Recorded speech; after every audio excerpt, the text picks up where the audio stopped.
Hey everyone, this is Sam from Wargamer Online, and we've been emailed by a company called Armybox. So their website is armybox.de. I'll put it on pop-up now, but I'll also put it in the description down below.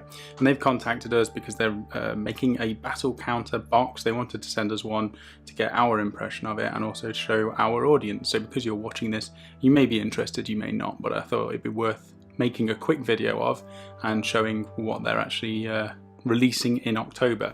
So it's going to be on Kickstarter. It's going to be on October the 11th. There's a little bit more information about this on their website, and there'll be some more videos and some more product information, but this is the actual box itself, and you can see it's got our lovely WGO logo on there as well. So that is a service, that is an option that they will provide in the Kickstarter as one of the options. So we're just going to have a look at it now. It is made out of MDF, so the main box is MDF, and this has been pre-built. So normally they're all in separate pieces. They don't send it you complete, but this one they have built for us, probably because they know that I'm a little bit, you know, basic when it comes to instructions. So they've built this very kindly. So thank you again for not only sending one, but also for building it for us. But we're going to take a look at the outside first of all. Now this is an acrylic piece of material. It's got an MDF bottom, and it's got these pins that kind of go through and hold it together. So it's quite robust. It looks like it will do the job. It's got some nice little holes in here, and I'll show you the pins later on that go into that. But it's marked out, and it's generally a way to track your game. So if you're playing two players, one player versus the other player, you want to mark out your points and your first blood and warlord and all that sort of stuff. You can just pop these pins in here as a reminder during the game. So it's nice to have, and I think that's the main use I'm going to be getting out of this. These are the actual pins, but I'll show you those in a moment. So the box itself, quite basic MDF. It's got a hole in this top left. I'm not sure what the reason is for this, because you could lose dice or some other object out of there. So I'll be interested to know what sort of object that is, but it is quite sturdy MDF. I don't know if this has been glued together with PVA or a different sort of glue. And I'm just going to try and see what fits inside it, because it says what dice will fit, but I want to see what other objects will go in here. So these are the tactical objectives for Warhammer 40k, and it only fits in one of the slots. You can fit two in, however, and there is space on the top to fit the lid in. So those two will definitely go in there. Looks like there's room for a tape measure and counters and objectives and that sort of stuff as well, but also your dice. Now it fits in here, but as you'll see in a little bit as well, the lid goes on. Once the lid goes on, it doesn't actually fit. So you have to take your dice out of their boxes. Similar things like with the bags from Bolt Action. It's not quite big enough to fit a Bolt Action bag with the dice in it. But we'll check and we'll see, you know, whether it can still fit the dice bag in if we take all of the dice out. Because it's, you know, when you go and play a game, you pick up one bag or one box. Chances are you'll turn up to the gaming club or wherever it is that you play and you'll have missed something, and it's quite annoying. So it's nice to have some sort of container to keep everything in, and this could be it. It could be an option, as well as keeping track of the game. So you can see I've emptied the dice out into the tray. There's also room for the bag now, that fits in quite nice and snug, and then this lid goes on the top. Now something I don't quite understand why it hasn't got a clip. There's a few things with this that I think could be done to make it a little bit more improved, because if you're going to be taking this to a club, that's generally why you're going to need a box. You're going to want to have the lid fastened down. If you put this in your bag, or if you just put it in a carrier bag or something and it moves and all your dice are inside here, they're going to go everywhere. So it needs some sort of clip or some sort of fastening device to hold that lid down onto the box, and at the minute it doesn't have it. And you can see, because this is in the container, even though it fits in the MDF part, the lid doesn't quite go on as well. So that's, I mean, take the dice out. I mean, you've got bags full of dice here. I'm just going to dump them in there.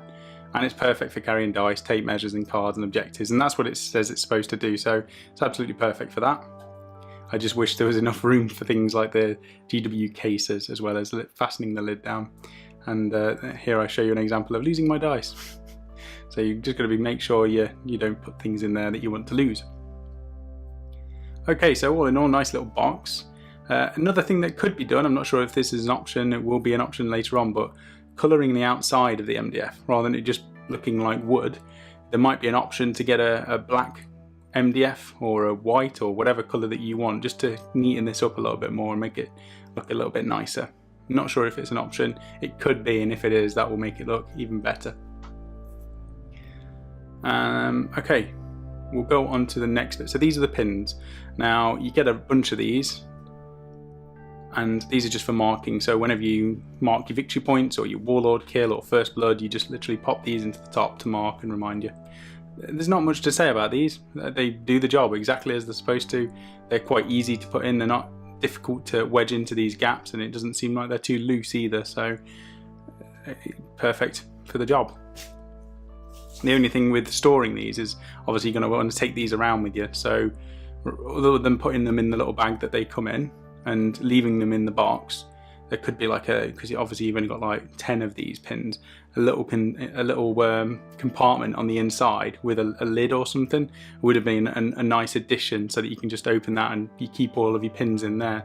Or, you know, a better option to actually have a compartment inside with holes that these pin into, so you'll never lose them, because if you've got like 10 of them and all 10 of them are filled, you'll know that they've got them. If you leave the club and one of those is missing, you know that you're missing one, so you'll hunt for it. So just a little things like that might make the products a little bit better, but otherwise again it does the job. And this was another idea. I was thinking, if it was a slight bit bigger, not only would it fit containers, but if you're playing like a skirmish game like Frostgrave that we're about to start doing, or any other skirmish game, getting some bits of foam and turning it into a container that not only holds your dice and your counters, but holds a small warband. So potentially, I don't know if these guys could be in talks with some of the gaming case companies like KR or Battle Foam, and see if they could do some sort of collaboration where they have an MDF container with foam inside it that's designed to hold a skirmish team.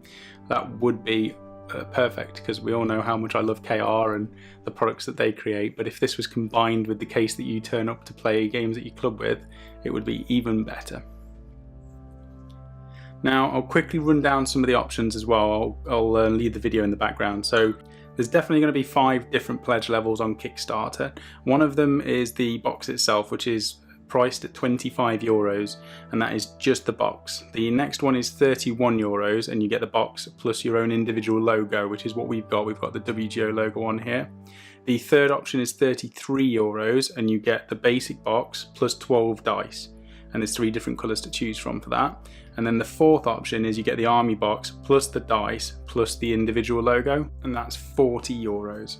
The final pledge is a 5th level. This is $400, but it gives you 10 level 4, so you get 10 of the sets where you get the dice, the individual logo and the box, as well as you get your individual nickname on the cover, and you also get 1 extra army box level 1, so just the box by itself, for free. And it says to support your next club tournament. So if you run a club or an event, you could do the €400 pledge and get 10 plus the extra one, so 11 of these boxes.